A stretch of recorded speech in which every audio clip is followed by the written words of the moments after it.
Selamat pagi semuanya. Selamat pagi. Halo. Pagi, Mbak Septi. Ya, terima kasih telah mengikuti meeting pagi ini bersama Kang Uus yang profesional di bidangnya.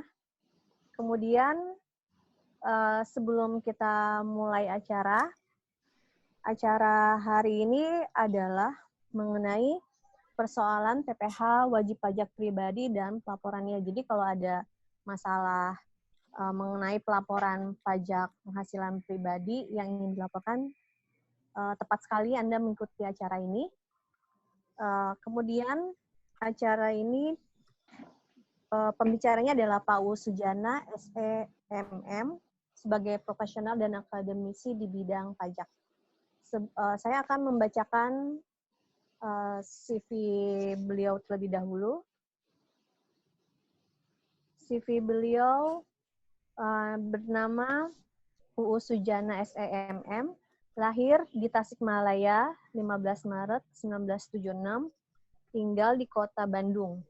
Pendidikan formalnya Politeknik Institut Teknologi Bandung, jurusan akuntansi, Universitas Indonesia jurusan manajemen, Magister Manajemen UNJ, jurusan manajemen keuangan.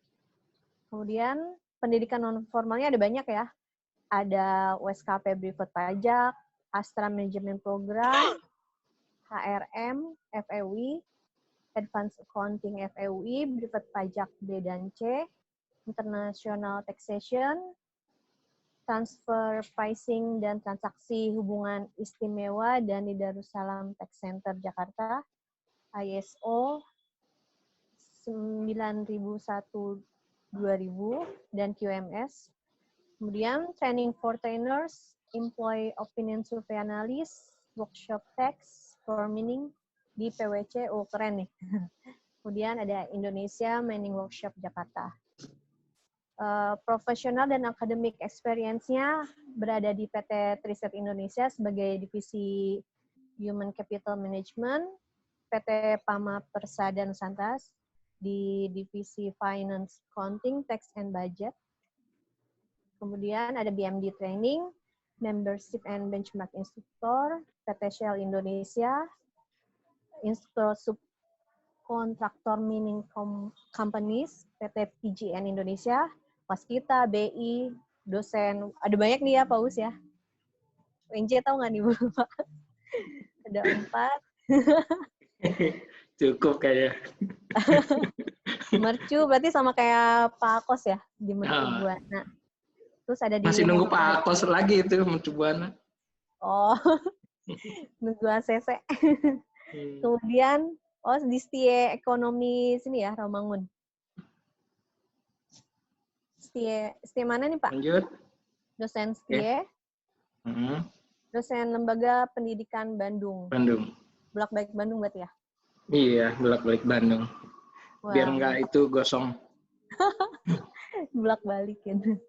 Oke, sekian CV moderator yang telah saya bacakan. Kemudian seksi selanjutnya adalah tanya jawab dari Kang Uus. Ini dulu apa materi dulu. Kita kan masih awam. Kita dari nol. Jadi tolong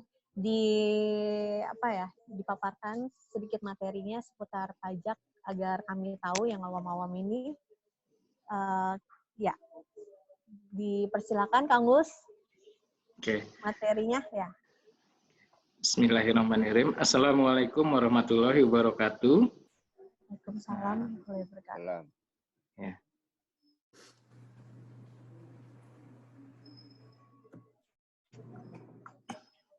Klik. Ya Pak. Udah muncul belum itu?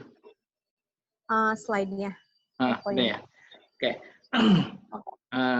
Sebelumnya terima kasih pada Pak Ketum, Pak Akos Kosasi, yang sudah memberikan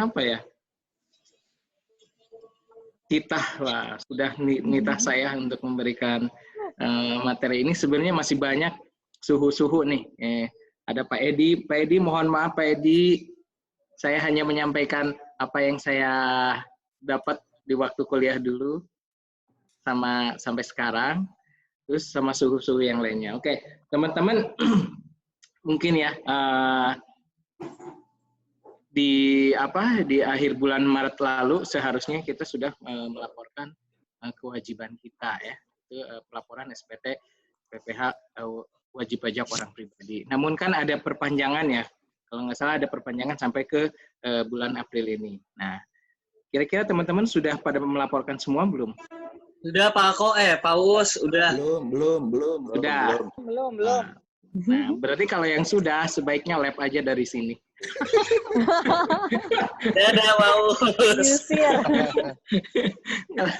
Kalau yang belum boleh masih tinggal di sini gitu ya. Jadi intinya gini, tanpa slide show materi ini pun kita bisa untuk diskusi gitu ya. Saya yakin teman-teman semua itu udah pada istilahnya hatam lah. Nah, udah hatam mengenai masalah wajib pajak orang pribadi itu, ya. Jadi emang kita sebagai wajib pajak orang pribadi itu mempunyai kewajiban apa terhadap negara, itu kewajiban perpajakan kita, ya. Sebagaimana ada di dasar hukumnya itu sudah sangat jelas ya. Kalau misalkan dasar hukumnya itu ini ada di Undang-Undang Pajak Penghasilan, Undang-Undang di KUP, ada di Menteri Keuangan dan turunan-turunannya. Nah, yang saya ingin sampaikan itu sebenarnya siapa sih yang menjadi wajib pajak orang pribadi itu? Nah, saya hanya akan membatasi kepada WPOP dalam negeri, karena saya yakin dari wajah-wajah teman-teman itu pasti akan stay terus di Indonesia. Dan tidak akan pernah ke luar negeri, dan tidak ada yang dari luar negeri. Nah, kecuali Mas Dodo. Katanya dulu Mas Dodo sempat stay di mana tuh Mas Dodo ya? Di ini ya? Wakanda. Zimbabwe. Pindah ke jadi kalau secara menurut Undang-Undang PPH nomor 36 tahun 2008 itu bahwa wajib pajak orang pribadi itu adalah orang pribadi yang bertempat tinggal di Indonesia atau orang pribadi yang berada di Indonesia lebih dari 183 hari dalam jangka waktu 12 bulan, ya. Atau orang pribadi yang dalam 1 tahun pajak dan mempunyai niat untuk bertempat tinggal di Indonesia. Jadi kalau Mas Dodo masih tetap ingin tinggal di Indonesia dan ingin mendapatkan istri orang Indonesia, Mas Dodo masih orang Indonesia, ya. Nah, bagaimana sih sistem pelaporan untuk WPOP? Nah, itu kalau sistemnya itu kalau di WPOP itu merupakan sistem yang self assessment, ya. Jadi kita mempunyai tanggung jawab, ya, mempunyai tanggung jawab dan kewenangan untuk menghitung, memperhitungkan, membayar dan melaporkan sendiri. Jadi kita dikasih kepercayaan penuh sama pemerintah untuk menghitung dan membayar serta melaporkan pajak kita. Ya, jadi bapak-bapak, ibu dan mbak-mbak, teteh-teteh, akang-akang, nah, diusahakan supaya benar menghitungnya, ya, memperhitungkannya, membayar dan melaporkan dari penghasilan yang kita peroleh selama 1 tahun penuh, 1 tahun masa pajak, ya. Nah, nanti di dalam SPT itu sendiri ada apa aja sih, gitu ya. Nanti dalam SPT itu sendiri nanti kita lihat ada beberapa lampirannya, terutama untuk masalah penghasilan, ya, masalah harta, ya. Satu lagi, jangan dilupakan, masalah hutang. Masalah hutang juga harus dilaporkan, ya. Jadi Mas Dodo, kalaupun Mas Dodo masih punya hutang sama siapa, itu laporkan ya Mas Dodo ya. Nah, kalau Mas Dodo punya asetnya yang mana, yang aset berjalan atau aset tidak berjalan, nah, aset bernafas atau aset tidak bernafas, nah itu juga harus dilaporkan. Contoh aset bernafas apa Mas Dodo? Aset yang bernafas itu adalah ikan. Nah, ikan kan bernafas tuh ya. Nah, ikan kan merupakan satu aset tuh. Kalau misalnya Mas Dodo punya ikan arwana yang emas, nah itu kan karena itu sebagai aset, katakan sebagai aset ya, itu bisa juga harus dilaporkan. Mas Dodo jangan berpikiran ke aset yang bernapas itu apa sih gitu. Jangan ke yang lain-lain ya, Mas. Oke. Ini gampangnya. Nah, kita lihat pelaporannya itu, formulirnya itu yang mana sih yang harus kita pakai? Ya, yang mana yang harus kita pakai? Nah, kalau misalkan ya Mas Dodo. Saya ambil Mas Dodo aja nih, soalnya yang paling enak untuk dijadikan contoh itu Mas Dodo. Karena kenapa saking dekatnya saya dengan Mas Dodo. Kemana-mana ada Mas Dodo. Ya. Saya kenal sama, lihat wajah Pak Akos juga gara-gara Mas Dodo. Ya. Nah, itu adalah untuk formulir SPT 1770. Ya. Kalau misalkan Mas Dodo mempunyai penghasilan dari satu pemberi kerja, artinya sebagai karyawan, dan melakukan pekerjaan bebas, artinya Mas Dodo membuka usaha, katakanlah laundry ataupun usaha restoran, catering, ya, ataupun apa itu. Nah itu maka Mas Dodo wajib melaporkan itu usahanya, melaporkan penghasilannya melalui SPT 1770. Nah, ada lagi untuk formulir SPT 177S, ya. Yaitu untuk wajib pajak dalam negeri yang bekerja dengan penghasilan di atas 60 juta per tahun. Jadi ini adalah khusus untuk saya pribadi gitu ya, untuk wajib pajak orang pribadi yang hanya bekerja dari satu pemberi kerja. Artinya dia hanya sebagai karyawan, ya. Tapi mempunyai penghasilan di atas 60 juta per tahun, ya. Yang terakhir adalah bisa formulir SPT 1770SS. Itu untuk wajib pajak dalam negeri yang bekerja dengan penghasilan per tahun di bawah 60 juta. Ya. Jadi ini adalah untuk karyawan, ya, untuk kita yang sebagai karyawan yang penghasilannya di bawah 60 juta per tahun, maka kita menggunakan formulir SPT 1770SS. Sangat sederhana.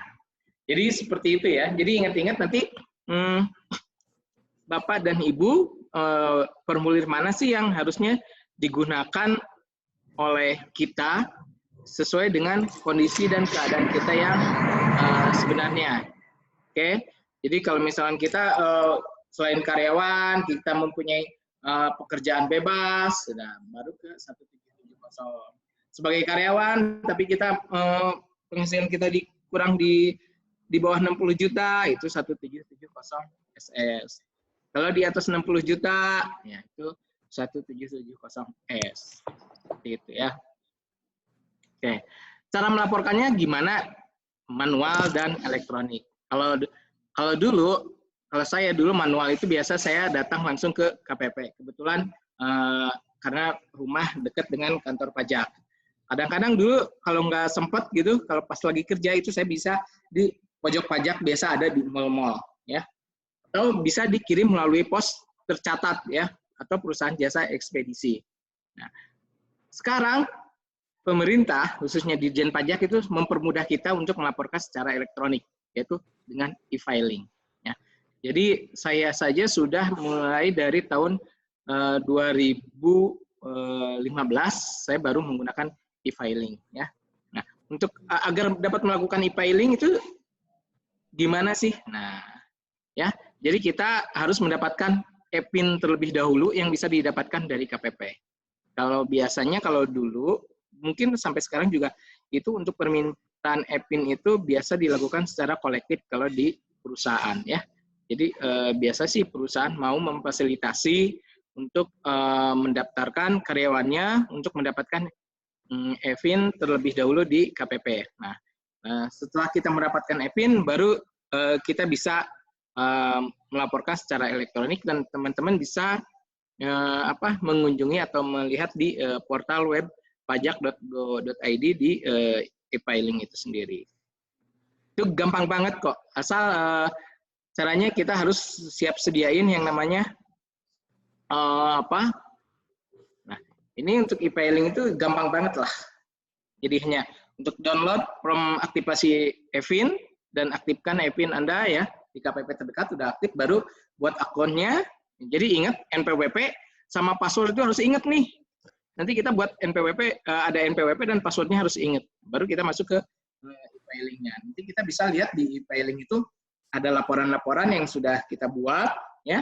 Kita mau buat dari pembetulan keberapa, dari normal sampai ke pembetulan keberapa, dan nanti jangan lupa itu bukti lapornya bukti lapornya itu adalah disimpan ya. Nanti kan dapat kiriman tuh bukti lapor elektronik, biasa melalui email atau kita bisa ngambil di itu juga di e-filing juga.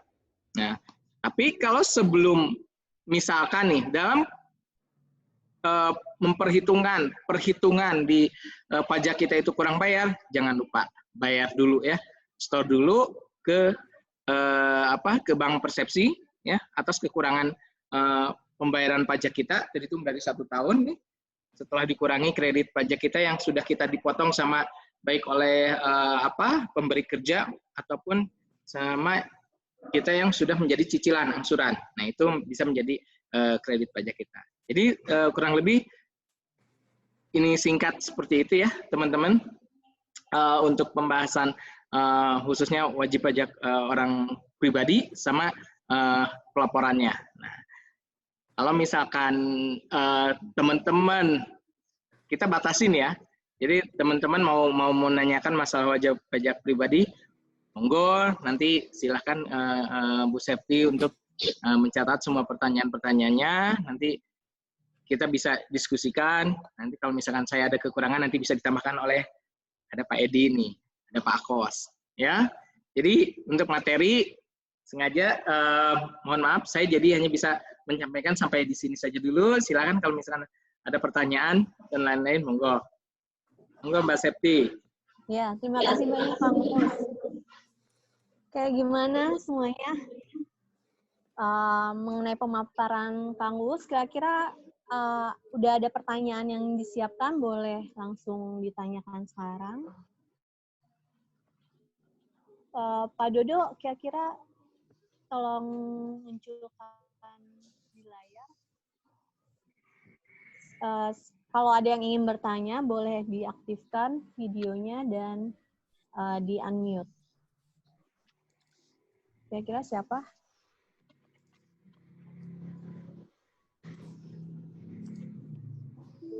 Pak Us mau nanya. Ya. Boleh? Nggak usah pakai video, belum mandi malu atuh. Ini siapa? Bapak Bu tetap cantik. Dengan Ayu, Pak. Lah, ini lagi Mbak Ayu. Oke Mbak Ayu, gak apa-apa. Ayo. Halo, Pak Us, Mbak saya mau Ayu. nanya kalau untuk upah harian. Upah harian itu kena pajak atau tidak? Dan kalau kena itu biasanya yang berapa? Berapa nominal upah pajak yang harus dikenakan PPh 21? Ya. Kalau ini kan sebentar. Kalau misalkan masalah upah harian, upah mingguan ya, Bayu upah bulanan itu kalau misalkan dia sudah masuk ke dalam golongan sudah melampaui dari penghasilan kena pajak, dia pasti ada kena pajaknya. Dia ada kena pajaknya. Kalau misalkan untuk batasannya itu adalah di 250.000 ya, kalau misalkan sampai untuk saat ini. Nanti saya lihat dulu. Jadi kalau Mbak Ayu diupah ya, diupah harian. Kalau sudah melampaui batas PTKP itu ada pajaknya Mbak. 250.000 per hari gitu Pak. Iya, sebentar Mbak.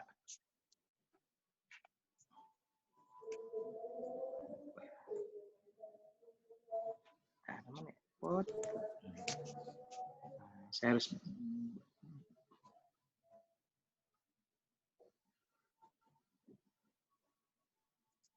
Atau masih berlaku nggak yang aturan yang dulu Pak Us, yang kalau misalkan upahnya 1,3 itu kena? Kenapa? Kalau misalkan upahnya 1,3, 1,3. 450.000 Mbak Ayu. 450.000 per hari. Per hari. Ini nih, sebentar gitu. Saya share. Mana ya tadi? Klik. Nah, jumlah penghasilan yang melebihi 450.000 sehari yang wajib ya. Jadi ini kalau misalkan Mbak Ayu 450.000 per hari dapat, nah itu kena ini PPh-nya. Oh gitu. Kalau untuk PPh yang 170 SS itu kan minimal itu kan di bawah 60 juta ya Pak ya? Iya. Itu ya, setahun kan, ya Mbak? Iya, per tahunnya. Yang mau ditanyakan kalau misalkan itu misalkan gajinya segitu tapi hitungannya kantor itu dengan gaji pokok, yang misalkan gaji pokoknya hanya 1 juta, tapi tunjangannya bisa mencapai misalkan harga bisa mencapai 4 juta atau 3,5 juta, itu kan udah bisa masuk. Kita kan yang dihitung ini adalah penghasilan, ya, penghasilan. Jadi bukan hanya gaji pokok aja. Yang dinamakan penghasilan tuh bisa jadi dari upah dan tunjangan lain-lainnya. Nah itu disetaukan. Take home pay berarti ya, Paulus ya? Take home pay ya? Take home pay ya? Take home pay. Bukan take home pay. Gini, kalau misalkan kita lihat perusahaannya, apakah perusahaan itu menggunakan sistem gross atau net? Ya, kalau perusahaan menggunakan sistem gross, artinya gini, kalau net itu kan take home pay itu sesudah dikurangi pajak ya, biasanya sesudah dipotong oleh pajak, itu yang namanya take home pay. Tapi kalau gross, itu yang pajak itu berdasarkan gross-nya. Jadi kalau misalkan kita penghasilannya, katakanlah tadi Mbak Ayu bilang bahwa katakanlah kita gaji pokok adalah 1 juta, dapat tunjangan kurang lebih 5 juta dan lain-lain. Kalau 1 juta plus 5 juta, ya 1 juta plus 5 juta itu ada 6 juta. 6 juta kali 12 itu 72 juta. Nah itulah dasar inian pajaknya itu. Untuk dasar penghasilannya. Nanti kan dikurangi PTKP, dikurangi biaya jabatan, dikurangi yang lain-lain. Oh gitu. Jadi gini, ntar saya kasih ke sini ya. Nah, saya kasih lihat ini. Ini kelihatan nggak? Ada nggak? Nggak ada. Baru dasar pengenaan pajak aja sih. Oh berarti share-nya bukan. Jadi kita lihat share-nya yang ini.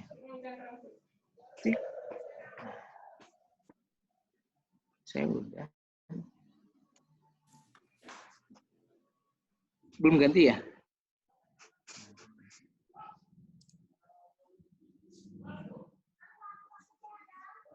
Jadi gini, yang namanya penghasilan itu ada gaji atau pensiunan, tunjangan lain-lain. Sebentar.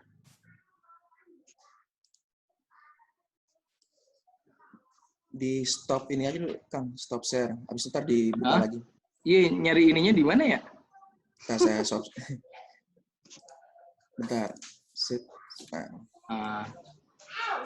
Saya ini. Mana ya? Nah, ini Dodo. Ini kelihatan?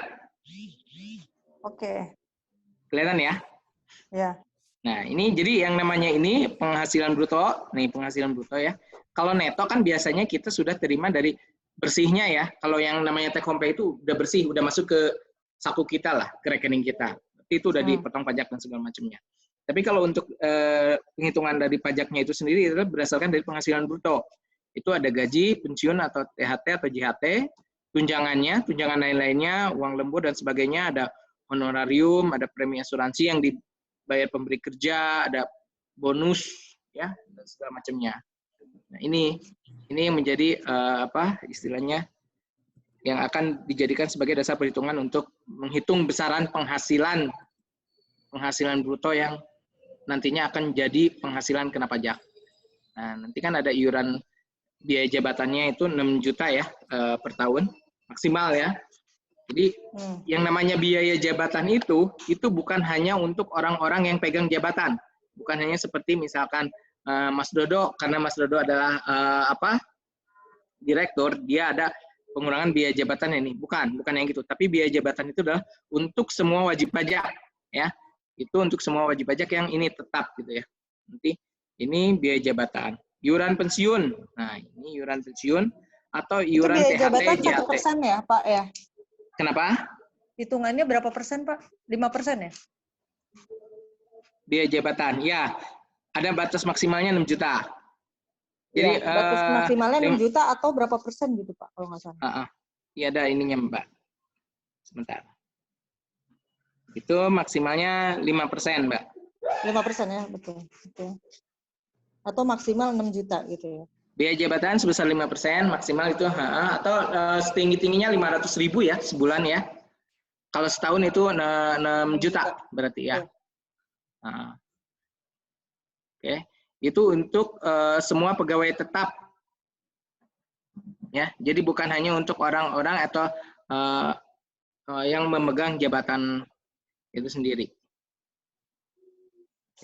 Terus ada lagi yang menjadi apa istilahnya pemotongan itu adalah itu iuran pensiun atau iuran THT, JHT itu yang dibayarkan oleh kita ya, yang dibayarkan oleh kita. Jadi kalau misalkan bapak-bapak dan ibu-ibu mempunyai ikut, tapi yang difasilitasi perusahaan ya, tapi itunya dana pensiunnya DPLK itu yang sudah disahkan oleh Menteri Keuangan yang sudah terdaftar. BPJS gitu Pak? BPJS ya. Terus sekarang bank juga sudah ada tuh bank kalau misalkan ada DPLK BNI ada. Kalau misalkan kalau grup kita ada di pensiunan Astra, YDPA. Itu pokoknya yang sudah disahkan oleh Menteri Keuangan dan yang sudah terdaftar gitu. Nah itu nanti berapapun iuran pensiunnya nanti itu menjadi pengurang. Kenapa? Jadi pengurang karena nanti si manfaat dari penghasilan dari pensiun itu sendiri nanti akan dipotong pajaknya nanti pada saat kita terima pensiun. Jadi seperti itu. Nah kalau kita lanjut ya, kita lanjutkan apa istilahnya?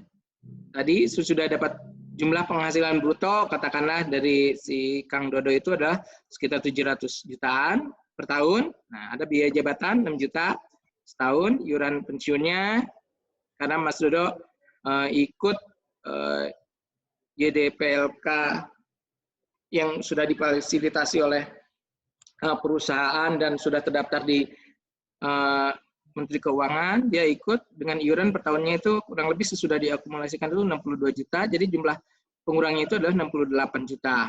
Nah, berapa sih penghasilan netonya? Ya udah 701 dikurangi 68 ini, ya. Nanti total kurang lebih pajaknya Mas Dodo itu 113 juta. Ini adalah form 1721 A1 yang diterima dari pemberi kerja untuk kita. Ya. Dari pemberi kerja untuk karyawan. Kalau untuk pegawai negeri mungkin A2 ya. Nah, A2 kalau misalkan untuk karyawan swasta itu adalah biasanya A1. Oke.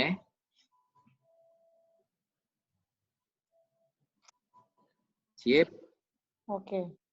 Oke, Mbak, Jadi kesimpulannya itu berdasarkan total yang kita dapat baru dikurangin pajak. Itu kan, Pak? Iya, betul, Mbak Ayu. Nanti kumpul-kumpulin aja, nanti pokoknya dasar penghitungan pajak itu adalah disetahunkan dulu untuk nanti kita laporan itu di SPT-nya itu. Mbak Ayu gimana? Oke, Mbak. Ada lagi yang mau ditanyakan?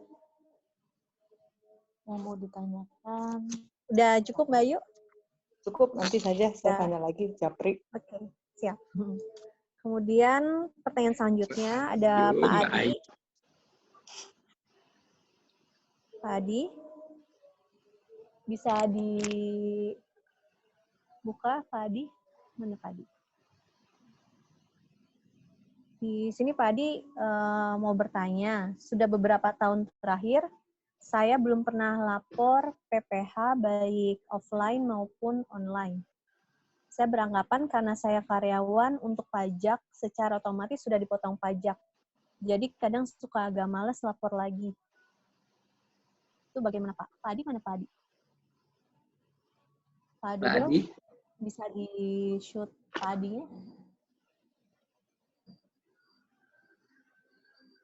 Ya, bagus.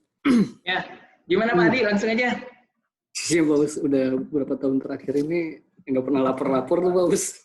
Kira-kira bermasalah nggak ya? Sorry. Pak Adi karyawan apa? Karyawan di Suzuki, Pak Bos. Di Suzuki. Oh, Suzuki ya. Oke. Mas Adi tentunya ada konsekuensinya ya. Kalau misalkan gini, tidak lapor atau apa, pasti ada sanksinya dan segala macamnya. Nah, kalau menurut saya, menurut saya pribadi sih, Mas Adi kan udah punya NPWP dan sudah pernah lapor ya? Betul. Sudah Pak. Sudah.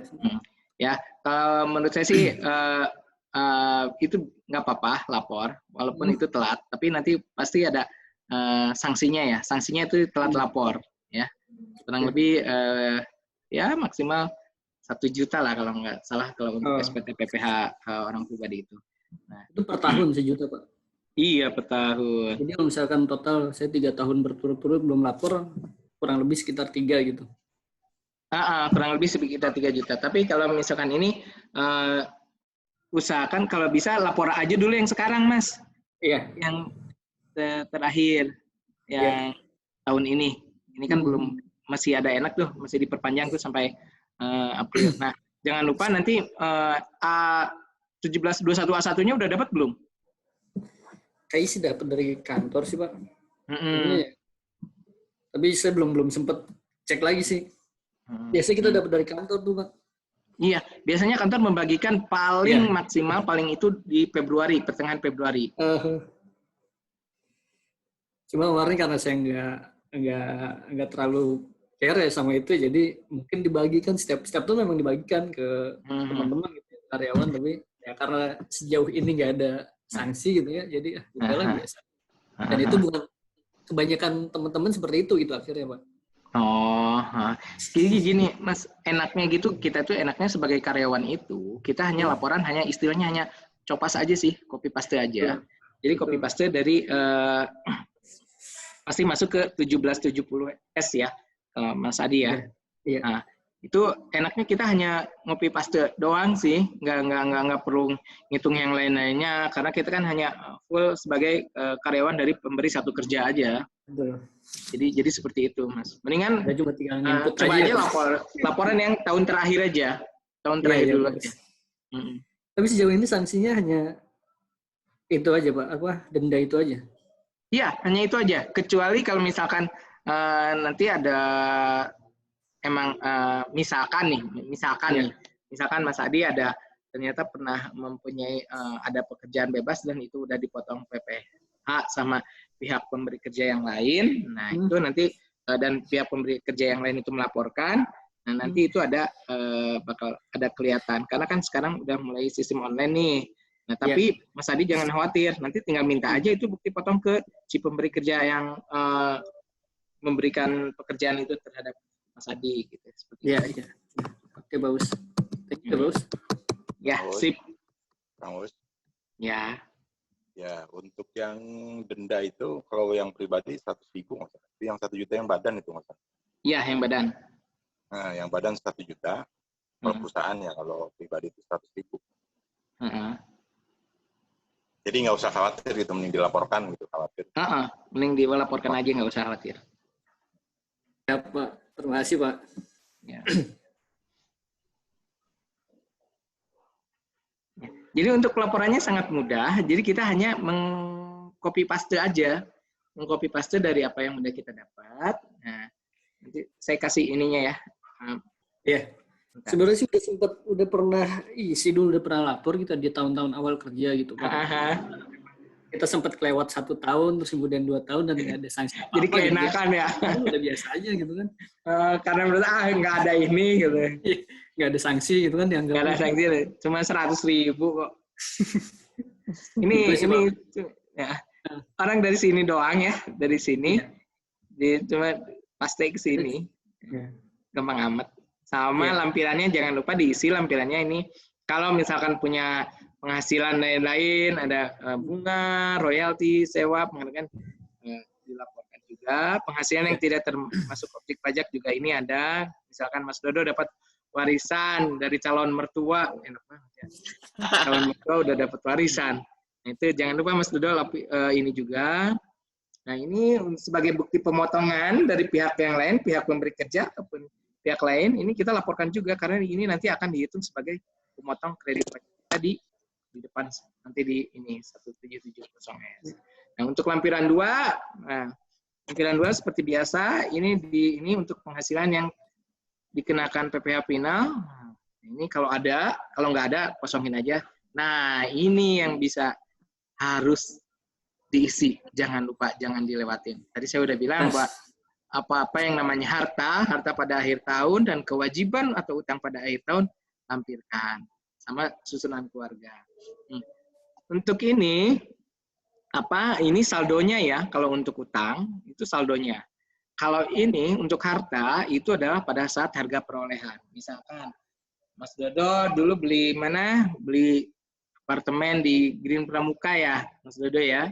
itu harga perolehannya katakanlah 500 juta, tapi itu melalui KPA. Jangan lupa Mas Dodo, apartemennya ditaruh di sini, hutangnya di sini juga Mas Dodo, disimpan KPA. Misalnya KPA dari calon mertua. Nah, tulis saja alamat pemberi pinjamannya calon mertua gitu. Jumlahnya 600 juta. Kok bisa ininya hutangnya 600 juta, beli untuk KPA-nya 500 juta, bisa Pak yang 100 juta untuk biaya nikah. Bisa. Jadi seperti itu Mas Dodo ya. Jadi pokoknya karena kita diberikan istilahnya mandat kepercayaan sama pemerintah secara self assessment. Jadi untuk menghitung, melapor, memperhitungkan, menyetorkan sendiri, maka kita itu harus sejujur-jujurnya lah memberikan laporan ini. Jangan sampai nanti Mas Dodo apartemennya ada, segala macamnya ada, padahal ngutang tapi utangnya tidak ada. Nah itu akan menjadi sebuah pertanyaan Mas Dodo, pertanyaan yang sulit. Nanti akan dihisab. Jadi bukan hanya dihisab di akhirat aja, tapi dihisab. Wah Mas Dodo kok penghasilannya segini, tapi kok punya harta segitu gitu. Penghasilannya 700 juta setahun, tapi kok punya hartanya udah banyak, udah ada berapa puluh triliun, ada 1 triliun, gitu. Seperti itu. Jadi walaupun kita membeli misalkan sepeda motor dengan kredit, nah jadi sepeda motornya masukkan, kreditnya masukkan, leasingnya. Nah jadi nama leasingnya masukkan, seperti itu. Tahun peminjamannya, misalnya tahun berapa? Tahun 2018. Nah sisanya sekarang di akhir tahun 2019 itu sisa leasingnya itu berapa? Jadi bukan awal pinjamannya, tapi akhir tahun 2019 itu saldo utang itu berapa? Ya, jadi seperti itu. Jadi kadang-kadang banyak teman-teman yang suka lupa karena dia menganggap kalau saya menuliskan utang ini adalah sebuah aib. Enggak, jangan seperti itu. Kita harus sebenar-benarnya kita tuliskan bahwa kita punya utang. Jadi jangan karena aib nanti dilihat sama ini kantor pajak, wah ini ternyata banyak utang, aib nih, diumumkan. Enggak. Jadi seperti itu. Ya, daftar susunan keluarga ini ingat kalau di pajak itu maksimal tanggungan adalah 3 ya. Jadi K3. Kawin 3 tanggungan. Itu ketanggungan itu siapa? Bisa suami, istri dan anak-anak. Bisa ibu, bisa mertua, bisa selama ada keterangan. Keterangan bisa jadi bahwa ibu kita itu adalah merupakan tanggungan kita. Dan kalau mantan mertua gimana Pak Uus? Kenapa? Kalau mantan mertua. Baik banget ya mantan menantunya. Nah. Hebat kamu Bu Ayu. Bisa Bu Ayu, bisa. Iya kan segaris kan? Segaris kan? Yang harus segaris kan? Nah, tapi kan ada keterangan tuh. Nggak bisa ada keterangan selama itu misalkan Mbak Ayu, misalkan suami Mbak Ayu gitu ya. Suami Mbak Ayu misalkan dia tanggungannya baru 2, mau dimasukin 1 lagi bisa, asal ada surat keterangan minimal dari kelurahan atau dari mana, walaupun bahwa si mertua itu menjadi mantan mertua itu menjadi tanggungan Bu Ayu ya, menjadi tanggungan Bu Ayu, dan mertua itu sudah tidak mempunyai penghasilan sama sekali. Nah, gitu. Nah, keterangannya gitu. Nanti dibaliknya itu nanti itu si si mantan mertua itu suruh bikin surat itu Mbak, surat apa ya namanya? Surat keterangan nggak mampu. Bukan. Surat wasiat. Oh. Jadi kalau misalkan calon mertuanya udah nggak ada, itu rumah jadi milik Mbak Ayu. Ya, jadi seperti itu. Nah, kalau misalkan Mas Dodo gimana kalau misalkan yang jadi tanggungan adalah calon mertua? Boleh, karena sudah memberikan utang. Nah, tapi dengan catatan ya itu tadi, ya harus ada keterangan-keterangan yang dibutuhkan sesuai dengan persyaratan yang dibutuhkan. Jadi seperti itu. Oke. Pak Adi, halo. Bagaimana Pak? Ya Mbak, cukup Mbak. Cukup. Ya. Banyak ya. Oke. Sama-sama. pertanyaan selanjutnya, Mbak. Pertanyaan selanjutnya adalah Uni. Uni, halo. Tolong diaktifkan yang Uni. Pak Dodo. Mas Dodo. Uni. Oke. Halo. Sambil nunggu Uninya on videonya. Halo. Uni. Halo. Ya, saya bacakan dulu ya yang diketik Uni. Oh, ini ada. Oke, Uni, silakan. Silakan kalau mau bertanya ke Kang Uus. Di suaranya dulu. Oh, belum kedengaran ya? Suaranya belum ada. Suara Uni belum ada nih. Mas Dodo, ya. Uni, mic-nya Uni. Di unmute nih. Iya, Uni. Saya deg-degan kalau Uni yang nanya. Uni mic-nya Uni. Uni mic-nya Uni di ini. Jangan dipegang terus Uni. Jangan dimakan Uni.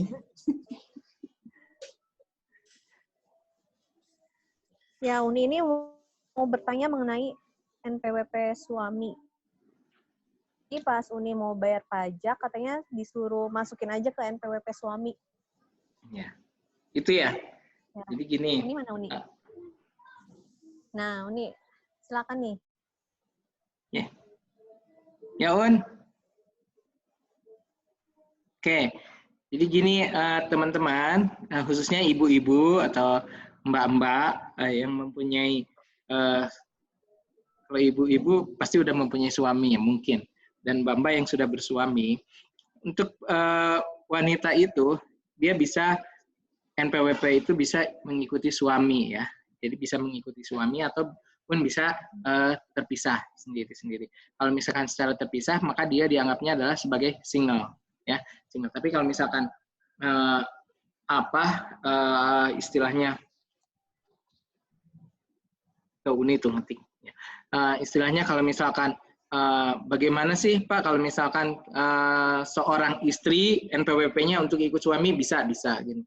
Kalau misalkan kita bahas untuk misalkan kalau misalkan dia akan terpisah maka pada awal biasanya, tapi kan jarang nih kalau di Indonesia jarang sekali bahwa bakal ada pemisahan harta antara istri dan suami itu mungkin jarang ada lah di Indonesia itulah jarang ada.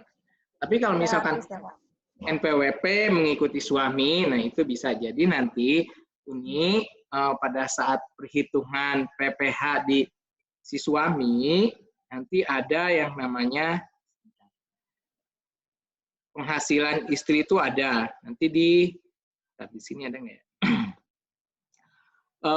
Nanti penghasilan Uni itu nanti dimasukkan ke sebagai penghasilan suami ya. Jadi seperti itu Un. Nanti benar. Jadi kalau Uni mau setor pajak karena Uni digabung sama suami, NPWP suami, jadi Uni memakai NPWP-nya si Uda. Ya, jangan pakai NPWP-nya si Akang. Ya. Pakai NPWP si Uda Uni. Ya. Jadi nanti bukan hanya untuk penghasilan Uni aja, tapi kalau misalkan anak yang belum gede ya, yang belum istilahnya belum 18 tahun atau dia belum merupakan sebagai wajib pajak orang pribadi, nah, itu bisa masuk ke penghasilan itu juga istilahnya ke ikut suami juga. Ya. Pak Uus, misalkan anak sekarang kan banyak nih YouTuber kan dapat penghasilan dari hasil anaknya. Itu berarti masuknya ke NPWP bapaknya dong ya? Kalau dengan kasus seperti ini. Nah ini ada dilihat di lampiran 2.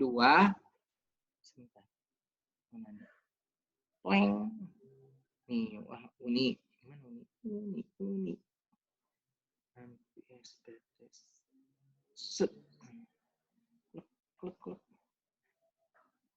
itu udah ini. Nah ini ada penghasilan istri dari satu pemberi kerja. Jadi sini ada penghasilan istrinya. Ada DPP-nya, nanti ada PPh terutahnya. Nanti ini kalau misalkan istilahnya NPWP istri sama suami digabung. Enakan digabung sih daripada dipisah-pisah. Karena kalau misalkan pisah harta itu harus ada yang namanya perjanjian pisah harta. Atau kalau misalkan mau NPWP sendiri, berarti nanti PTKP-nya adalah PTKP single. Jadi misah dari si suami. Tapi kalau misalkan ini, kalau menurut saya sih enaknya digabung sama suami. Enaknya digabung. Nah, kalau kalau misalkan saya punya PTKP. Ini yang bertanya Uni atau Ayu sih? Jadi Uni Ayu yang bertanya. Kan sekalian memperlebar gitu loh. Iya. Mangga. Jadi misalkan si istrinya itu punya gitu kan. Terus ikut melaporkan juga, berarti lebih baik join aja. Kalau menurut saya sih biar nggak ribet ngurusnya, saya sih lebih prepare untuk join, gitu loh. Kadang-kadang kalau kita kerja itu yang ditanya bukan NPWP suami, tapi NPWP kamu punya nggak? Nah itu gimana tuh Pak? Dikasih NPWP suami, saya ikut suami gitu aja.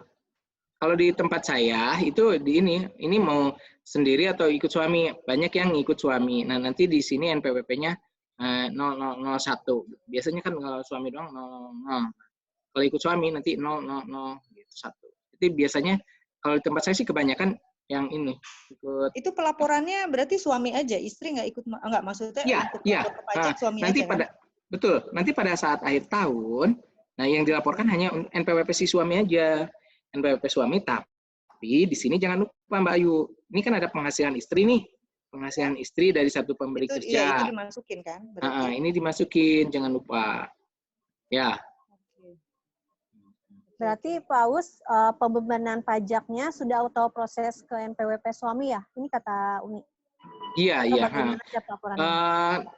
Iya, nanti kan kalau misalkan itu emang penghasilan itu belum dipotong, nanti kan akan kelihatan di sini. Nah, itu penghasilan itu nanti masuk ke kategori mana misalkan nih. Kalau misalkan Uni dapat apa, misalkan dapat honor dari penghasilan satu pemberi kerja, masukin di sini, nanti ini akan menjadi ke sini juga, perhitungan ke sini. Tapi kalau misalkan pelaporannya A1, ini kan untuk karyawan swasta, kalau A2 kan untuk karyawan PNS, ASN gitu. Itu ada juga Pak Uus, kolom penghasilan satu istri? Ada. Oh, ada. Terus kalau istrinya suka meroyek gitu? Nah, itu juga masuk ke Kalau istrinya suka memproyek, nah itu kan nanti itu mempunyai pekerjaan bebas, ya. Kalau pekerjaan bebas, itu lain lagi, nanti bisa masuk ke 1770 yang tidak ada S-nya. Ya. Tadi kan Tapi itu laporannya suami istri gitu, Pak? Iya, itu laporannya suami istri. Kalau misalnya tetap masih mau disatukan ya suami istri. Nah, kalau mau dipisahkan, katakanlah, oh si istrinya bukan karyawan nih, istrinya adalah dia, katakanlah Mbak Ayu itu buka privat atau buka salon, ya, atau buka jasa macomblang, nah, itu bisa. Atau catering, nah itu di 1770 gitu. Oh, oke. Sip. Ya, jadi itu boleh dipisahkan, boleh satu. Tapi kan untuk ininya, formulirnya, kalau ini kan 770S itu adalah untuk yang istilahnya karyawan. Nah, kalau untuk 770 doang, nah, tanpa S-nya itu untuk yang pekerjaan bebas. Artinya dia bisa usaha dan segala macamnya. Oke. Jadi seperti itu. Uni tanya Uni. Oh ya. Apalagi Uni ternyata nggak bersuara. Kak, tadi kan Uni kan dilaporin pajaknya berdasarkan NPWP suami kan.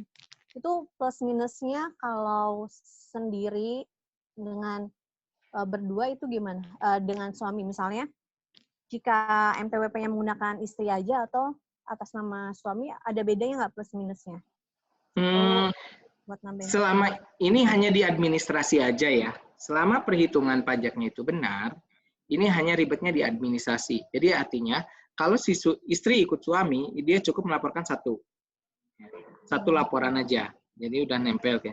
Tapi kalau misalkan suami dan istri itu mau dipisah, itu laporan di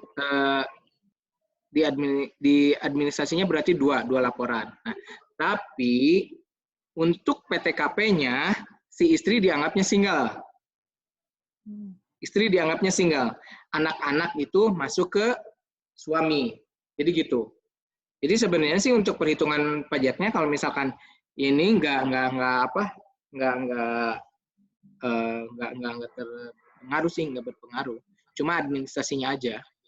Jadi seperti itu. Administrasinya jadi harus laporan dua kali daripada ribet gitu ya. Kalau menurut saya sih daripada ribet mending satu. Gitu. Kang Us, Bulan? boleh nambahin? Boleh. Sangat ini ya. Sok.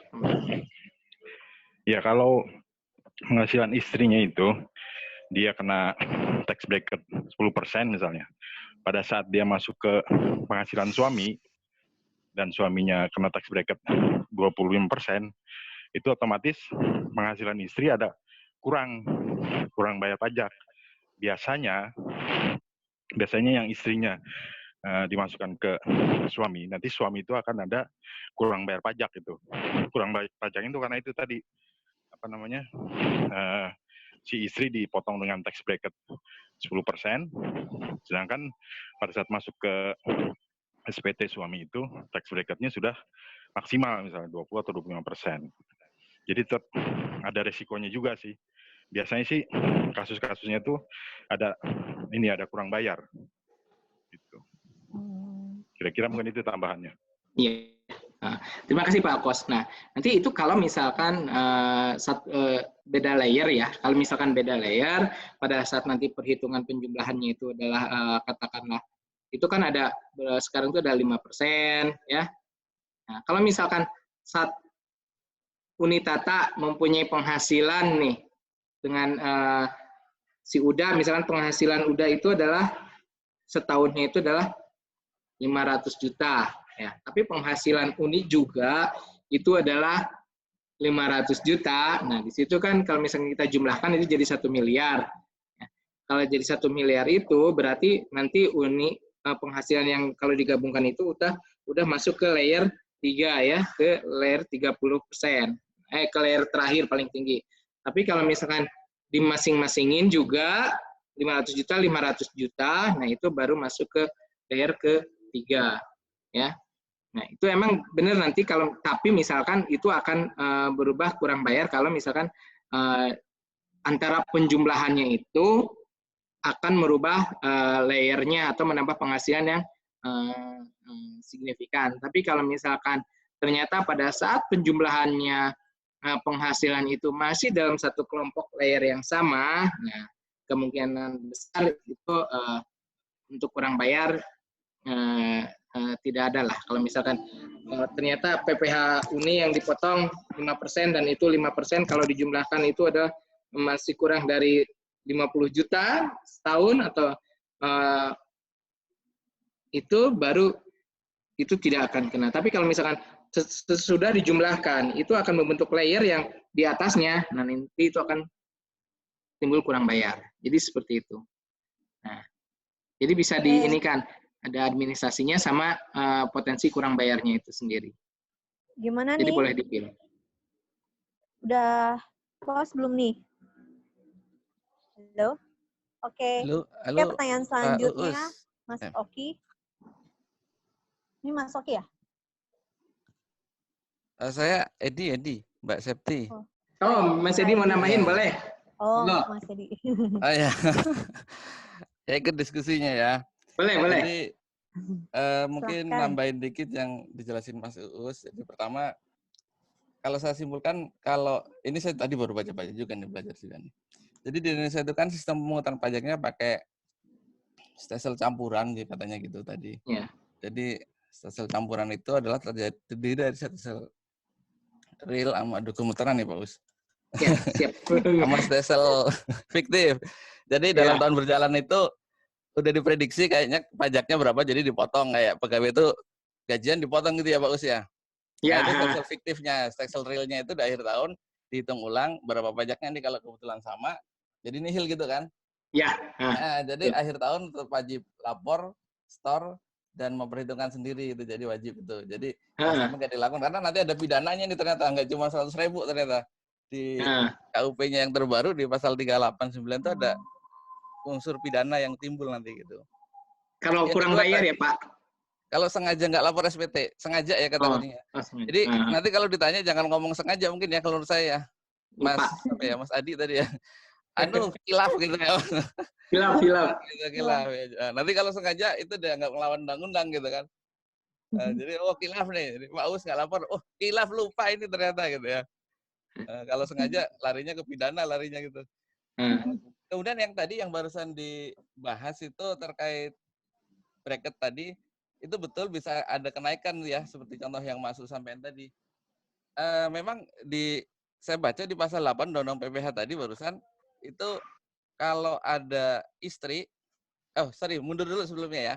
Jadi di KUP itu dibilang gini, semua wajib pajak kan wajib ber-NPWP nih gitu ya. Ya.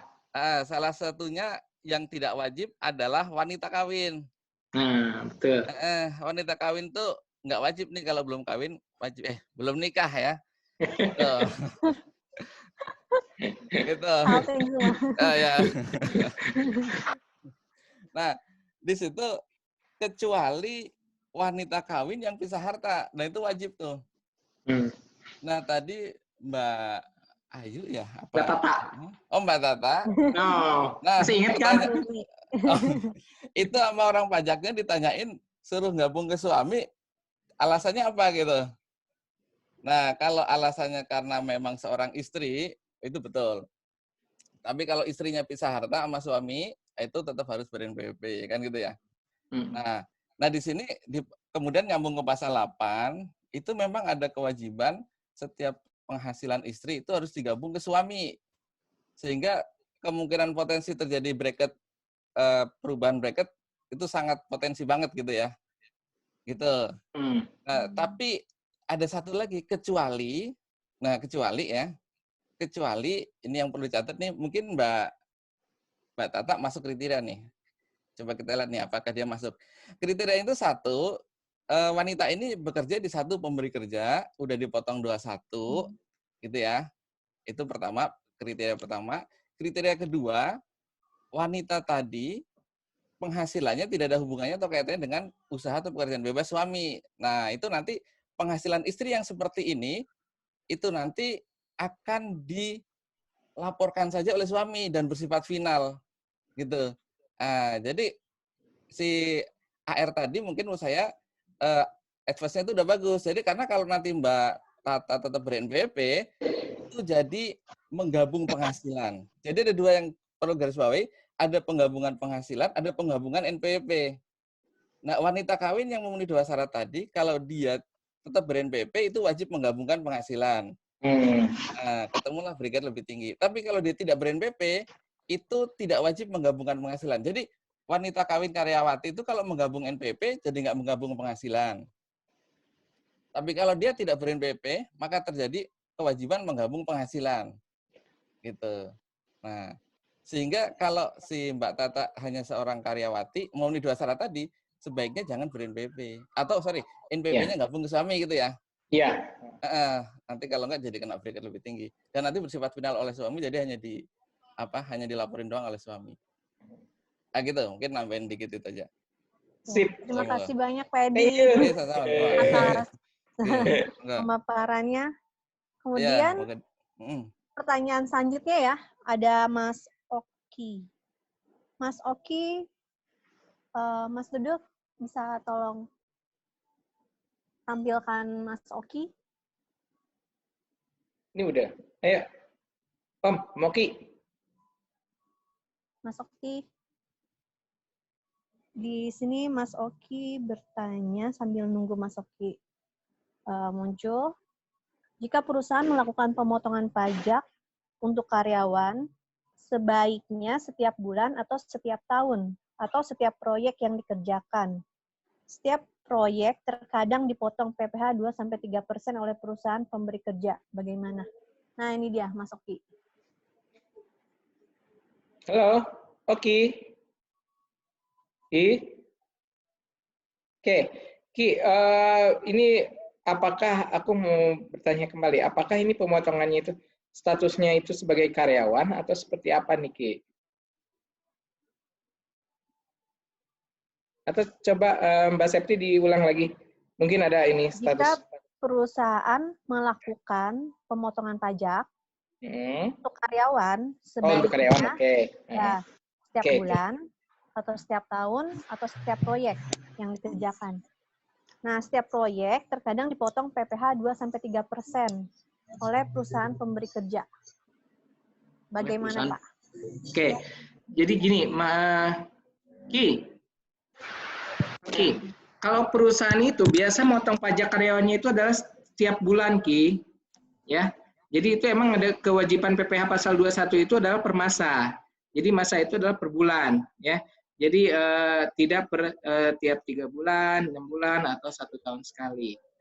Jadi kalau si perusahaan itu, si pemberi kerja itu akan memotong pajak penghasilan karyawannya itu adalah per masa.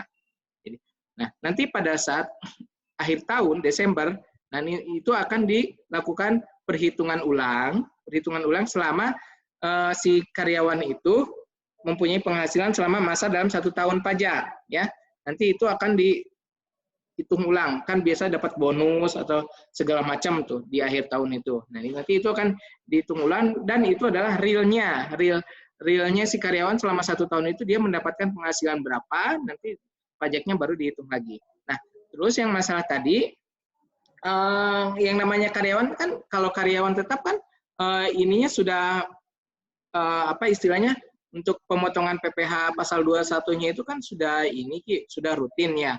Nah, ini yang dimaksud yang pajak proyek yang dipotong 2-3% itu adalah pajak proyek yang mana? Apakah si karyawan itu mempunyai penghasilan dari proyek tersebut di luar dari dia mendapatkan penghasilan atau upah dari si pemberi kerja. Nah, itu yang saya tanyakan lagi, itu yang dimaksud pajak 2-3, dipotong pajak 2-3% atas proyek itu proyeknya apa? Oke. Oke.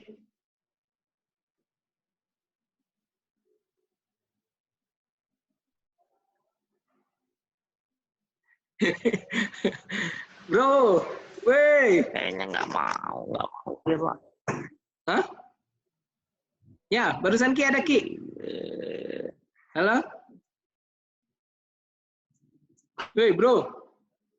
Bentar, naik ke genteng dulu, Pak. Di sini kan paus kalimatnya, setiap proyek terkadang dipotong PPh 2-3% oleh perusahaan pemberi kerja. Berarti mungkin ini karyawan. Dia dapat kalau misalkan antara perusahaan dengan perusahaan, kalau saya tangkap sih, misalkan setiap proyek dipotong 2-3% oleh pemberi kerja. Nah, ini mungkin ini adalah kewajiban antara perusahaan dengan perusahaan, ya. Itu adalah proyek. Proyek itu biasanya ke masalah konstruksi, ke PPh pasal 4 ayat 2. Nah, itu benar nih. Kalau misalkan, tapi itu bukan dipotong penghasilan karyawannya yang 2-3%. Tapi ini adalah antara badan usaha, antara si misalkan tempat Mas Oki perusahaan bekerja, nah itu benar, ya perusahaan ke perusahaan. Nah ini benar, kalau ini 2-3% itu adalah ini pajaknya konstruksi, biasanya pajak pasal 4 ayat 2 final. Atau kalau enggak bisa juga masukkan, kalau 2% bisa juga masuk ke PPh pasal 23. Jadi Mas Oki pertanyaannya itu antara karyawan sama perusahaan itu disambungin. Tapi kalau misalkan yang 2-3% itu adalah PPh pasal 4 ayat 2, saya yakin gitu ya, itu final. Jadi seperti itu.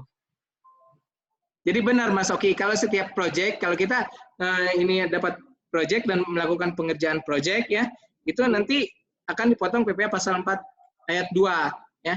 Jadi itu nanti proyeknya konstruksinya itu apakah perencana konstruksi, pelaksana konstruksi, pengawas konstruksi. Nah, itu besaran potongan pajaknya itu berbeda-beda antara 2 sampai ada 2, ada 3, ada 4, ada 6. Ya, jadi seperti itu.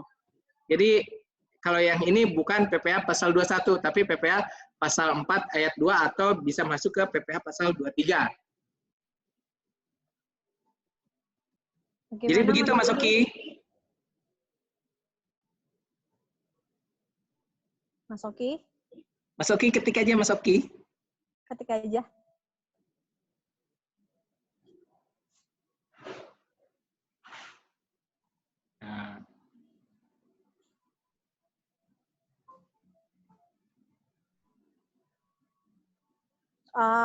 Kira-kira pertanyaannya sudah dijawab semua atau ada yang belum? Sudah, kalau menurut saya sih sudah. Ke Mas Oki atau ke saya nanyanya? Mas Oki. Mas Oki, kira-kira ada yang mau ditanyakan lagi tidak? Diketik aja kalau suaranya kurang. Sinyalnya jelek kayaknya. Sinyal jelek. Oh ya udah, sambil nunggu Pak Oki Cibitung mengetik. Ada pertanyaan selanjutnya nih dari Hafid. Hafid Aulia tuh perempuan atau laki-laki? Oh, laki-laki ya? Hafid, mana Pak Hafid? Halo, Assalamualaikum, Mbak Septi, Pak Uus, Bang Dodo, Bapak Ibu mohon izin dulu ya. Soalnya mau berangkat kerja. Siap. Assalamualaikum. Makasih banyak Pak Uus sharing-nya ya. Mas Hafid, Hafid Aulia. Hafid ada? Iya, hadir. Ya, Hafid silahkan. Sama dengan yang tadi ya, sudah dijawab. Penghasilan istri bisa ikut ke suami atau sendiri tadi. Sudah dijawab tadi. Oh iya. Ada yang mau ditanyakan lagi nggak kira-kira? Udah jawab semua? Udah cukup jelas ngikut yang tadi. Oh iya dah. Oke, makasih Pak Hafid. Halo Septi, kedengeran nggak? Ini selanjutnya Mbak Eka ya? Mbak Eka. Ini siapa? Halo? Halo? Iya, siapa? Mbak Eka ya? Iya, betul. Ya, Mbak Eka silahkan. Pertanyaan selanjutnya.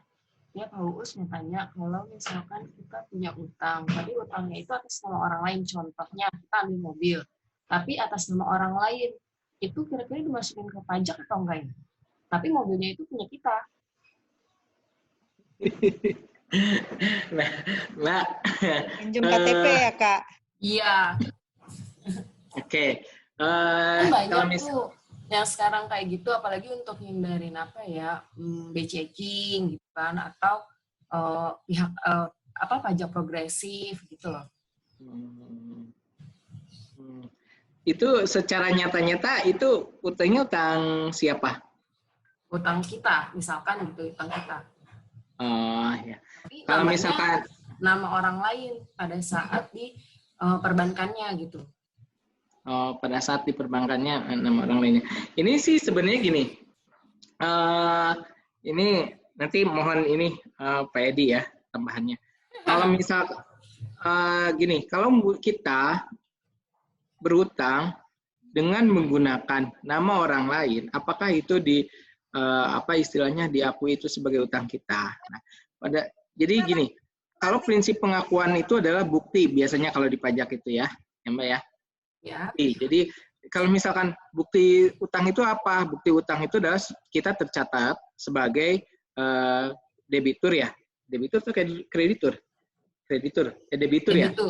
Debitur di salah satu bank. Nanti kan si bank itu akan mengeluarkan list kan ya. Dia biasanya kalau misalkan kita per akhir tahun juga kita bisa minta saldo utangnya berapa. Nah, tapi ternyata itu atas nama orang lain. Nah, selama gitu kita bisa membuktikan bahwa utang itu adalah utang kita dan itu ada surat keterangan yang menyatakan bahwa itu adalah utang kita dan pengakuan itu adalah utang kita ya. Jadi dari yang dipinjam namanya itu ya, yang dipinjam namanya itu dia mengakui bahwa itu adalah bukan utang saya tapi adalah utangnya Mbak Eka atas penguasaan satu buah mobil ya. Nah, jadi itu kalau menurut saya sih harus ada syarat-syarat tertentu Mbak Eka. Jadi harus ada surat keterangan-keterangan ya surat keterangan-keterangan yang menyatakan bahwa itu benar-benar hutang dari Mbak Eka. Tapi nanti kalau pada saat konfirmasi itu, kalau misalnya konfirmasi ke bank itu yang muncul bukan nama Mbak Eka, tapi nama yang si yang benar punya si nama yang dipinjamin itu. Jadi seperti itu sih. Berarti lebih baiknya nggak usah ngelapor ya? Kenapa? Berarti lebih baiknya yang melapor itu si debiturnya aja ya? Iya, yang itunya aja si debiturnya, harus debiturnya yang laporin gitu. Oh gitu, ya udah makasih Paus. Oke, baiknya udah dijawab semuanya pertanyaannya? Ya sudah Mbak Septi. Ya, oke. Selanjutnya ada pertanyaan nih dari Mas Ikhwan. Boleh dimunculkan Mas Ikhwannya? Di sini Mas Ikhwan bertanya, apakah ada cross check dari pajak? Misal ada seorang trainer kali ya, trainer melakukan kegiatan training. Si perusahaan meminta invoice dan si trainer tidak melaporkan pajaknya. Ini kemudian bagaimana nih Pak Us? Pak Iwan atau Pak Iwan? Halo, Mas Iwan. Ya. Mas Iwan. Ya, boleh diperjelas pertanyaannya Mas Iwan? Sebentar. Kalau enggak gini, saya ambil kesimpulan. Jadi katakanlah Mas Iwan sebagai trainer ya. Oke, memberikan jasa training kepada sebuah perusahaan. Ya, terus perusahaan itu meminta invoice dari Mas Iwan. Ya. Meminta invoice dari Mas Iwan, terus perusahaan itu memotong pajak atas penghasilan dari trainernya Mas Iwan ya. Terus Mas Iwan nggak melaporkan ya? Nah, itu contoh. Ya, seperti itu. Jadi gini, apakah ada cross check? Cross check tuh yang kalau di pajak biasanya ada. Itu yang namanya biasa konfirmasi ya. Dia ada konfirmasi, nanti bisa ini kalau salah satunya nanti akan dilihat gini. Kan itu di perusahaan itu kalau ini nggak apa-apa ya melebar ke sedikit ke pemeriksaan. Nanti pada saat di pemeriksaan itu nanti bisa jadi ada ke cost ke biaya atau ternyata ini adalah biayanya ada biaya training nih karena si perusahaan melaporkan kan kata Mas Iwan. Nah nanti dilihat ini ada pajak ini ada pajak PPh 21 atau 23-nya atas nama Ikhwan dan ini merupakan cost-nya dari perusahaan, otomatis karena itu merupakan cost perusahaan berarti itu merupakan revenue-nya Mas Ikhwan ya, jadi revenue-nya Mas Ikhwan. Tapi pada saat di pelaporan Mas Ikhwan ternyata itu si revenue dari hasil trainingnya itu Mas Ikhwan nggak laporin, nah itu bisa jadi nanti itu bisa menjadi data temuan bahwa untuk menyatakan bahwa Mas Ikhwan mempunyai penghasilan yang lain selain dari pemberi kerja, yaitu memberikan training. Jadi nanti kalau yang namanya di pajak itu biasanya ada yang namanya sistem konfirmasi, Mas. Ya, jadi nanti makanya kita diberikan keleluasaan untuk secara self assessment itu ya seperti itu untuk menghitung, ya, melaporkan dengan yang seadanya, gitu ya, seadanya dan sesuai dengan yang terjadi, gitu. Tetap nanti pasti akan ada cross check ya, meskipun nanti bisa jadi sebagai istilahnya ada sebagai samplingnya. Biasanya kan kalau kayak gitu di kantor pajak itu dia akan melakukan sampling ya, sampel kepada wajib pajaknya untuk dilakukan pemeriksaan. Jadi seperti itu Mas. Jadi tetap bakal ada cross check, tapi entah kapan cross checknya. Apalagi kalau misalnya perusahaan itu melaporkan bahwa sudah ada biaya training untuk pembayaran ke Mas Ikhwan dan Mas Ikhwan, tapi Mas Ikhwan tidak mengakui bahwa itu adalah sebagai pendapatan atau revenue dari Mas Ikhwan. Jadi gitu Mas. Jadi tetap harus kita hitungin, laporin. Kalau misalkan itu kan nggak masalah tuh Mas, tinggal minta itunya aja bukti potong pajaknya tuh dari si perusahaan pemberi kerja yang ngasih training itu. Tinggal diminta aja bukti potongnya, nanti kan bisa sebagai kredit pajak ya, pemotong pajak untuk penghitungan pajak Mas Ikhwan di akhir tahun penghasilan tersebut. Jadi kalau seperti itu. Kalau kelewat gimana Pak Us?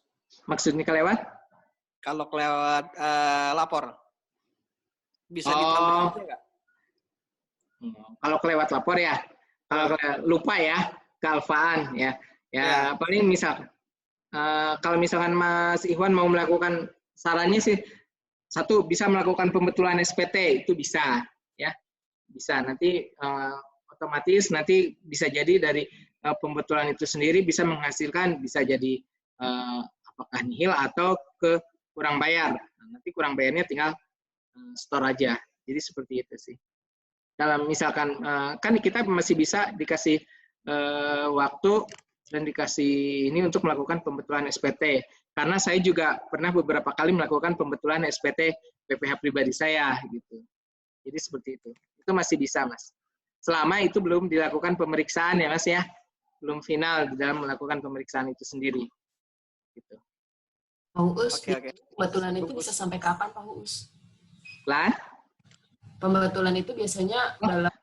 Pembetulan itu kalau ini sih saya patokannya selama belum dilakukan pemeriksaan, Mbak. Selama belum dilakukan pemeriksaan itu bisa. Tapi kalau misalkan untuk badan kan sekarang ada jangka waktunya tuh 5 tahun. Nah, untuk pribadi juga mungkin bisa jadi sama 5 tahun. Begitu Mas Edi, bisa ditambahin? Kalau, sorry Pak Us, kalau misalkan yang pada saat pembetulan si perusahaan tersebut tutup close gimana? Tutup close gimana? Artinya gini, karena kan si perusahaan itu sudah melakukan kewajibannya pada saat dia memotong, Mas. Jadi dia tutupnya tahun, misalkan dia tutupnya sekarang nih 2020, tapi apa istilahnya, dia melakukan pemotongan dan ternyata jasa Mas Ikhwan itu dilakukan 2019, itu sih tetap harus ini juga. Enggak, maksudnya gini, pada saat kan kita minta bukti tuh, buktinya kan mereka tutup, jadi nggak ada, jadi istilahnya udah susah lah dilacak lagi orangnya, misalkan udah bangkrut ya. Nah, udah istilah bubar lah perusahaan tersebut gitu loh. Oh, ya udah. Sementara seperti itu. Jadi ya paling menunggu itu aja, Mas. Kalau misalnya emang itu udah susah ya menurut saya sih nggak ini juga kebetulan. Nggak apa-apa juga gitu. Bilang aja hilap ya, nggak apa-apa, nggak usah laporin ya. Iya. Ya, Mas Edi ya. Oke, Pak Edi udah ketawa-ketawa tuh. Baik, mungkin komentar dikit ya, komentar tentang Mbak Eka apa Mbak Tata tadi. Untuk yang aset atas nama orang lain ya, itu ya Mbak Eka. Iya, itu Pak. Pertanyaannya ada nomine nggak? Ada surat nomine. Nah, kalau ada surat nomine sebaiknya dilaporin di SPT. Nggak ada justru. Kalau nggak ada. Cuman kasihan nanti yang atas nama PT-nya, yang di atas namakan itu biasa. Di situ takutnya pas dikonfirmasi dia bisa beli mobil Ferrari gitu kan. Padahal dia hanya cleaning service, hanya gitu kan. Nah, nanti di situ akan dikonfirmasi oleh pajak, ini uang dari mana gitu. Nah, biasanya akan ditagih pajaknya, dianggap penghasilan baru gitu. Gitu. Tadi ngutang katanya. Oh ya utang. Nah, utangnya muncul di mana kan gitu ya. Utangnya muncul di cleaning service, tapi sebulan kok 10 juta. Padahal gaji dia 5 juta. Jadi kan harusnya ada 5 juta lagi yang dianggap objek pajak gitu. Yang paling tepat itu pakai nomine, nanti diakui di aset si Mbak Tata. Nah, itu nanti utangnya pun dimasukin ke itu. Oh ya, ini pertanyaannya akunnya Mbak Tata sampai di atas 1M apa enggak nih? Enggak sih. Enggak sampai ya. Nah, kalau sampai cepat dipisah itunya apa? Rekeningnya Pak Us ya. Iya. Itu Pak Us paham lah itu. Kalau di atas 1M dipisah rekeningnya, berarti NPWP-nya juga dipisah? Enggak, maksudnya bikin rekening baru gitu. Dibikin akun baru. Betul, jadi dibikin 2 akun. Oke, komentar yang terakhir tadi apa? Terakhir pertanyaan. Yang Iwan itu. Mas ya, kelupaan, kealfaan untuk melaporkan. Ya. Pembetulan ya. Pembetulan, oke. Jadi kalau pembetulan SPT itu tadi betul sebelum diperiksa ya Pak Us ya? Ya. Periksa, terus saya mempertegas sama Pak Us, jadi untuk PT dan orang pribadi kadaluarsanya 5 tahun, asumsi bukan pidana gitu. Jadi kalau tadi kayaknya bukan pidana itu arahnya, karena khilaf kan, gitu. Jadi setelah 5 tahun nggak lapor, nggak ada pemeriksaan, berarti aman gitu Pak Us ya? Iya. Nah gitu, oke. Jadi bisa dibilang kadaluarsanya 5 tahun gitu. Atau kalau pembetulan posisi LB tidak bisa dilakukan setelah 3 tahun. Itu untuk yang LB, kalau yang normal itu sebelum 5 tahun atau sebelum diperiksa tadi. Gitu sih yang saya barusan googling. Ini juga satu lagi, saya bukan dari pajak ya teman-teman, jadi nggak usah, maksudnya ngomong apa aja saya juga nggak akan bawa kemana-mana gitu. Takutnya ada yang bukan orang KPP saya Pak Us. Iya, tenang. Iya, saya di lembaga ETHOK di kantor pos saya kerjanya. Ya. Kantor pos lantai 6. Nanti kalau teman-teman mau main bisa main ke situ mampir gitu. Siap. Boleh. Daerah mana? Mas Edi aja yang mampir ke sini, main ke sini. Di mana sih anunya? Markasnya? Itu mungkin ya. Jadi saya di lembaga ETHOK e-commerce, di situ kebetulan saya di Oh, udah pindah sekarang? Di Pokja Pokja Perpajakan. Nah, jadi masih ada kaitannya dikit. Iya. Siap. Oke, thank you Pak Us atas kesempatannya. Siap, thank you.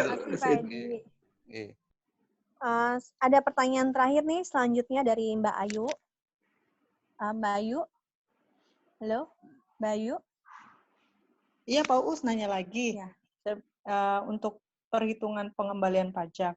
Kan kalau pekerja gitu kan, yang pajaknya tidak ditanggung sama perusahaan. Terus tiba-tiba di tengah tahun itu kita keluar, otomatis kan ada pengembalian pajak kan. Nah, yang dikembalikan itu sebelumnya kan kita udah dihitung satu tahun pajak berjalan kan ya Pak ya.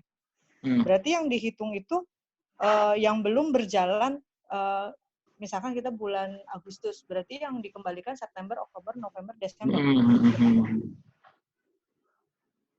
Terus? Nah, itu kalau kita minta sama perusahaan karena kita bayar sendiri, terus perusahaan yang nggak mau, itu bagaimana ya Pak? Gini, Mbak Ayu, yang namanya pengembalian istilahnya restitusi ya, restitusi pajak itu kan itu bisa dilakukan kapan aja, dan itu nanti melalui mekanisme pemeriksaan. Tapi kalau yang dimaksud dengan Mbak Ayu, jika pindah perusahaan, otomatis ada pengembalian pajak. Enggak.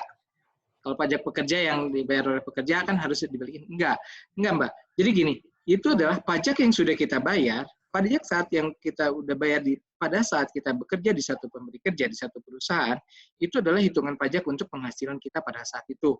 Cuma metode penghasilannya itu adalah kita disetahunkan. Tapi nanti ujung-ujungnya untuk pajaknya itu nanti juga itu adalah dihitungnya per masa. Jadi tetap akan di per masa lagi.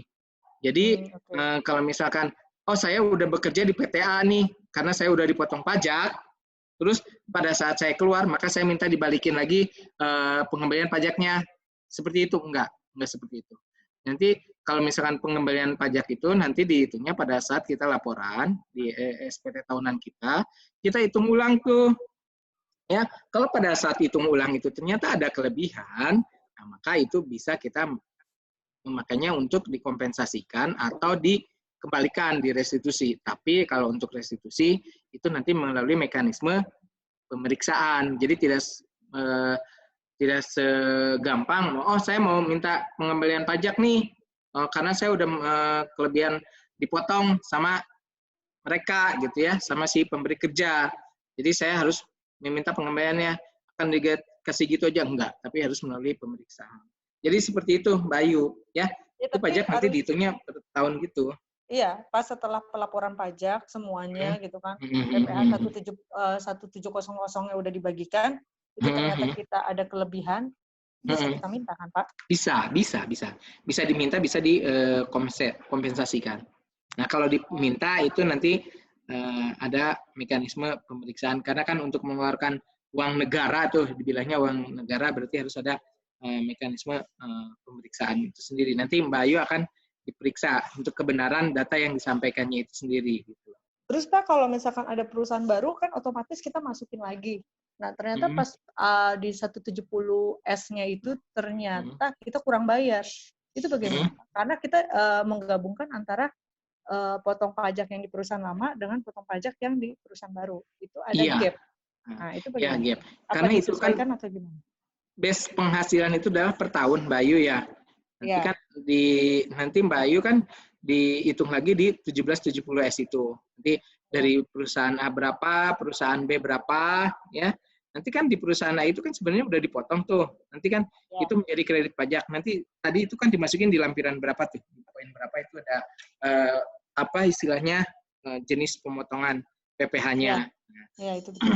Kalau misalkan otomatis kalau misalkan pasti akan kurang bayar kalau misalkan Bayu dari satu pemberi kerja ke pemberi kerja yang lain mengalami peningkatan penghasilan. Pendapatan, ya betul. Jadi kan layernya juga beda ya. Misalkan dari tadinya kalau misalkan hitungnya hanya 5%, ternyata pada saat masuk ke perusahaan yang ini, ternyata ada tambahan penghasilan yang lumayan, yang signifikan, dan itu mengubah layernya dari Bayu. Itu pasti akan kurang bayar gitu loh. Ya. Karena yang udah dipotong 5% berarti akan ada selisih paling berapa persen dari totalnya itu sendiri. Oh gitu. Kalau untuk kurang bayarnya itu kita bayarin atau gimana, Pak?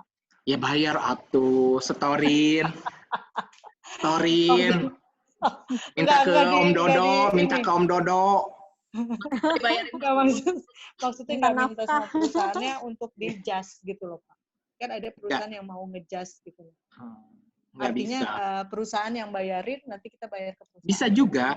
Itu Pak, siapa uang dari mana? Bisa dari perusahaan. Kalau misalkan perusahaan itu komit, kalau Mbak Ayu terimanya adalah net, dan kalau ada kekurangan pajak pembayaran, artinya si pajak itu ditanggung perusahaan, bisa aja perusahaan yang bayar. Kalau misalkan kita disuruh bayar sendiri karena kita yang tidak dapat tunjangan pajak, berarti kita store sendiri dong, Pak?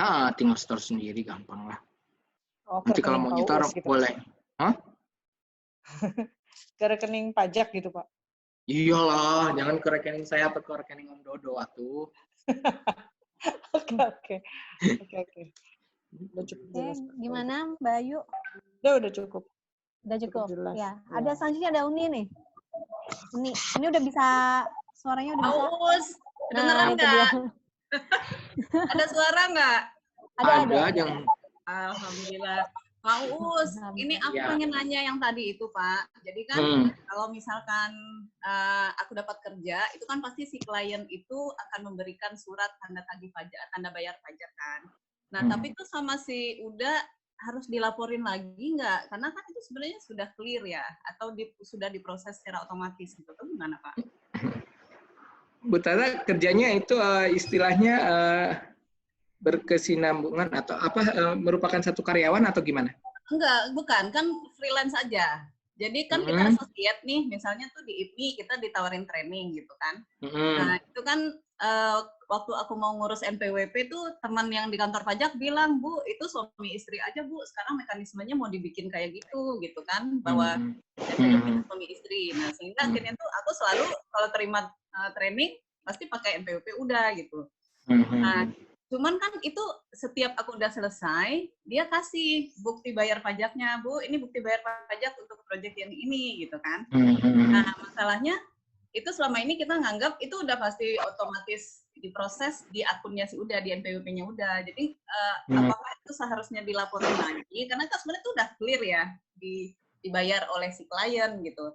Maka di pribadi itu kita tetap harus laporkan, tapi kalau di kumulatif kan itu beda lagi, Pak Us, gimana? Iya Bu, benar. Ya itu tetap harus dilaporkan Bu, karena itu kan merupakan penghasilan istri ya, tambahan penghasilan istri ya.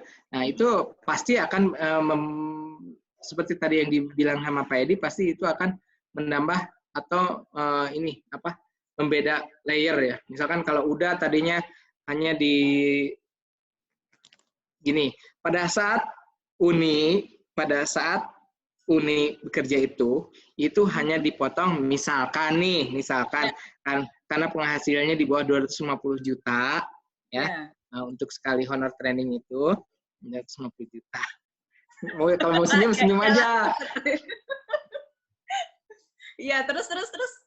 Itu adalah misalkan nih itu hanya ada 15% pada saat dipotongnya itu. Tetapi kalau pada saat digabungkan dengan Uda, karena Uda mempunyai penghasilan 1 tahun, katakanlah ya, mohon maaf kalau kurang. Katakanlah nggak apa-apa lah 900 gitu ya. 900 juta setahun. Itu kan udah masuk ke penghasilan itu udah masuk ke layer tertinggi tuh 30%. Otomatis yang Uni itu harus dilaporkan nanti pada saat masuk ke penghasilan Uda itu akan kurang bayar. Karena kan si penghasilan udah ada di top, udah ada di layer tertinggi. Jadi Uni akan kurang bayar sebesar 15%. Gampangannya 15% dari yang 250 tadi ya. 200 juta tadi gitu ya. 200 juta tadi 15%, jadi 30 kurangi 15 kali itu. Nah, itu kurang bayarnya kemungkinan akan seperti itu. Jadi akan kurang bayar. Jadi gitu, Un. Makanya jangan gede-gede penghasilannya. Siap, Pak Uus. Paham. Makasih banyak, Pak Septi. Terima kasih. Kembali kepada Septi. Makasih, Uni. Ya, kira-kira sudah semua pertanyaan dijawab ya. Kalau ada yang masih kurang, bisa kontak langsung ke Kang Uusnya. Kang Uus siap 24 jam. Iya. Nggak tidur. Makasih banyak, Kang Uus. Jangan lupa transferannya ya, Kang Uus ya. Iya, siap. Oke, terus selanjutnya, sesi tanya jawab sudah berakhir. Kemudian kita simpulkan ya dalam diskusi hari ini. Kesimpulannya adalah selama kita berada di Indonesia dan menggunakan fasilitas umum, maka kita wajib membayar pajak. Jangan sampai menjadi free rider, menggunakan atau menikmati fasilitas umum secara gratis tapi tidak membayar pajak. Pajak tersebut oleh wajib pajak harus benar dalam pelaporannya, perhitungannya, dan pembayarannya dalam 1 tahun penuh pajak. Pajak yang dilaporkan mengenai penghasilan, harta, dan utang. Cara pelaporannya, kita harus mendapatkan e-filing terlebih dahulu, selanjutnya membuat akun di app online, kemudian dapatkan bukti filingnya. Jika selama ini kita lupa untuk melaporkan pajak penghasilan, segera laporkan walaupun ada dendanya, mumpung belum masuk ke dalam denda pidana. Oke, kesimpulannya sudah selesai.